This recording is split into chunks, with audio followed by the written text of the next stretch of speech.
ખેડાની ધરતી પર એક એવા લોખંડી પુરુષનું આગમન થયું જેણે ભારતના ઇતિહાસની દિશા જ બદલી નાખી, અને એ હતા સરદાર વલ્લભભાઈ પટેલ. સરદાર પટેલ માત્ર રાષ્ટ્રીય નેતા નહોતા, તેઓ ગુજરાતની ધરતીના પુત્ર હતા. ખેડા તો તેમનું પોતાનું ઘર હતું. તેમણે ખેડા સત્યાગ્રહ વખતે અહીંના ખેડૂતોની તાકાતને નજીકથી જોઈ હતી.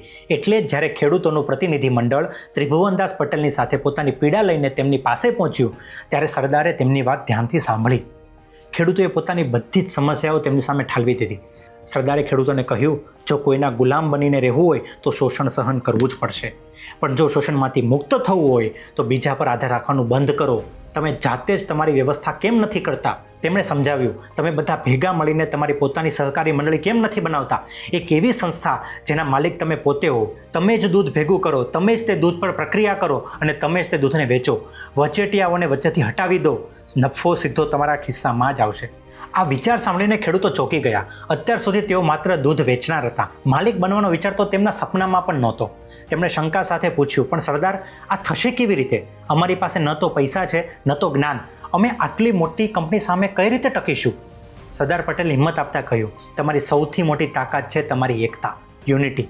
જો તમે બધા એક થઈ જાઓ તો દુનિયાની કોઈ એવી તાકાત નથી જે તમને હરાવી શકે.